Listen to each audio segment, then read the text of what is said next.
Hello friends, പുതിയൊരു വീഡിയോയിലേക്ക് സ്വാഗതം. കേരള PSC പ്രസിദ്ധീകരിച്ച ഏറ്റവും പുതിയ ഷോർട്ട് ലിസ്റ്റാണ് നമ്മളിന്ന് ഈ വീഡിയോയിൽ നോക്കാൻ പോകുന്നത്. 20/12/2025 നടന്ന കോമൺ OMR പരീക്ഷയുടെ അടിസ്ഥാനത്തിൽ കാസർഗോഡ് ജില്ലയിലെ ഫോറസ്റ്റ് ആൻഡ് വൈൽഡ് ലൈഫ് ഡിപ്പാർട്ട്മെൻറ്റിൽ beat forest officer part 1 direct recruitment category number 211/2025 തസ്തികയുടെ ഷോർട്ട് ലിസ്റ്റ് കേരള PSC പ്രസിദ്ധീകരിച്ചു.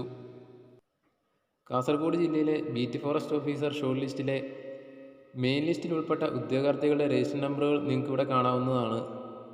കൂടാതെ സപ്ലിമെൻ്ററി ലിസ്റ്റിൽ ഉൾപ്പെട്ട ഉദ്യോഗാർത്ഥികളുടെ രജിസ്റ്റർ നമ്പറും നിങ്ങൾക്കിവിടെ കാണാം. ഈ ഷോർട്ട് ലിസ്റ്റിൽ ഉൾപ്പെട്ട ഉദ്യോഗാർത്ഥികളുടെ എണ്ണം നമുക്ക് വിശദമായി നോക്കാം. മെയിൻ ലിസ്റ്റിൽ ഉൾപ്പെട്ട ഉദ്യോഗാർത്ഥികളുടെ എണ്ണം 151, സപ്ലിമെൻ്ററി ലിസ്റ്റിൽ ഉൾപ്പെട്ട ഉദ്യോഗാർത്ഥികളുടെ എണ്ണം 87, ഷോർട്ട് ലിസ്റ്റിൽ ഉൾപ്പെട്ട ആകെ ഉദ്യോഗാർത്ഥികളുടെ എണ്ണം 238. 54.77 മാർക്കാണ് വന്നിരിക്കുന്ന കട്ട് ഓഫ്.